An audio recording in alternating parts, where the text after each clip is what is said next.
네, 자 글로벌 이슈 시장 점검 한번 해보도록 할게요. 크래프트 테크놀로지스의 오기석 법인장 연결되어 있습니다. 안녕하세요. 네, 안녕하세요. 크래프트 테크놀로지스의 오기석입니다. 네, 반갑습니다. 오늘 우리 시장을 비롯한 아시아 시장 전반적으로 블랙 프라이데이 분위기가 좀 역력했었는데 그래도 마감으로 가면서 낙폭을 굉장히 많이 줄이면서 마감이 됐습니다. 일본도 그렇고 중국, 홍콩도 뭐 거의 중국은 지금 약보합권까지 낙폭을 많이 만회하고 있거든요. 그래서 분위기가 좀 상당히 나쁘지는 좀 않아 보이는데 다만 좀 우려스러운 부분이 외국인의 매도입니다. 오늘 우리 시장만 하더라도 환율이 1,150원 근처까지 올라가고 외국인이 또 1조 원 넘게 좀 팔아치웠거든요. 외국인이 우리 시장에 대해서 좀 매력도를 낮게 가져가는 건 아닌지 우려스러운데 이 부분 좀 어떻게 보셨을까요? 네, 네. 우선 지금 단기적으로 글로벌 시장의 변동성이 좀 올라가고 있는 그런 상황에서 한국 같은 경우에 이제 뭐 수도권 위주로 코로나 변이가 좀 많이 확산되어 나가는 그런 상황이다라는 점이 이제 국내 투자자들이 좀 느끼는 불안감이라고 볼 수가 있고요. 이런 불안감이 주식시장에 좀 매도세로 일부 나타나고 있다라고 생각이 좀 듭니다. 이제 어젯밤 같은 경우 미국장 같은 경우에 이제 공포지수가 약 하루 만에 20% 가까이 상승을 하면서 19선, 그러니까 빅스 지수가 19선까지 올라갔는데 최근 들어서 이제 미국장에서 나오는 악재 중에 하나가 뭐 중국 정부의 자국 기업, 미국 상장 금지, 그리고 뭐 더불어서 뭐 미국 내에서도 델타 변이 바이러스가 현재 시장의 센티먼트를 좀 많이 안 좋게 하는 그런 상황이고요.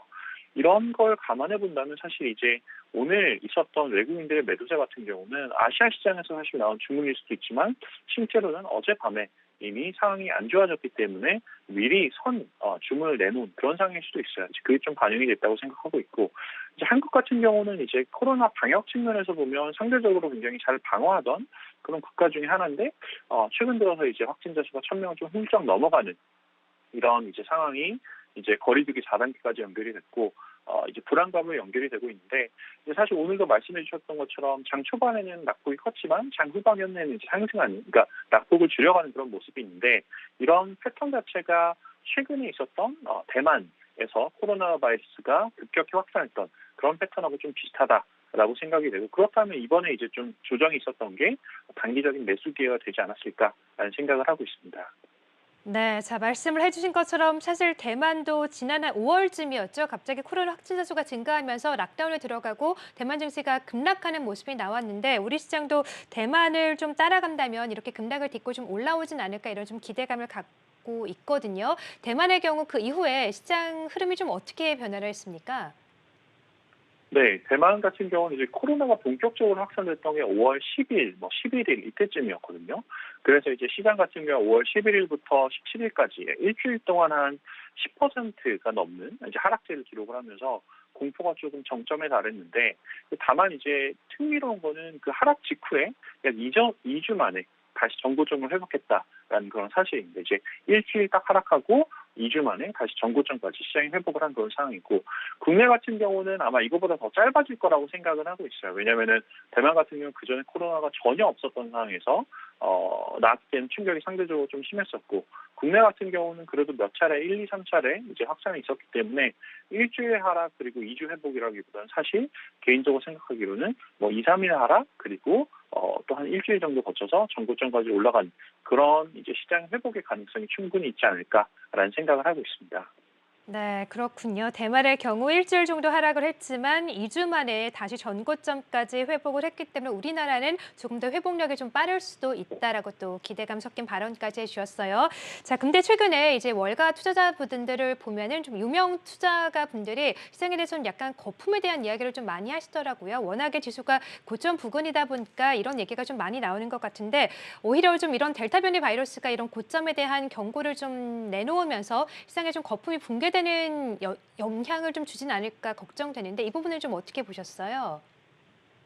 네, 그 네. 뭐 유명하신 뭐 마이클 버리, 뭐 제레미 교렌슨 이런 분들이 이제 버블에 대한 이야기를 하셨는데, 뭐 개인적으로 뭐 일부 동의하는 부분도 있고 뭐 그렇지 않은 부분도 있긴 합니다. 이제 뭐 일단 현재 시장 밸류에이션이 과거보다 높아졌다라는 것은 동의하는 사실이고요. 뭐 동의할 것도 없이 사실이고, 다만 이제 훨씬 더 예전보다 견조해진 기업들의 펀더멘탈이 뒷받침하고 있다라는 점이 차이가 있을 수 있고 그렇기 때문에 주식시장 전반적으로 모든 종목이 다 버블이다라고 이야기는 조금 동의하기가 어렵다라는 생각이 들고 이제 올해 초부터 관심이 있었던 뭐 민주식 아니면 크립토 코인 같은 경우는 뭐 단기적으로 뭐 막대한 유동성 바탕으로 가격이 많이 상승하긴 했지만 뭐 일부 자산군에 한정된 거고 마이클 버리가 사실 많이 공격을 했었던 아크 ETF 같은 이런 전략 같은 경우는 사실 기술적으로 보면 올해 1월 고점 이후 한 35% 가까이 낙폭을 기록을 한번 했었어요.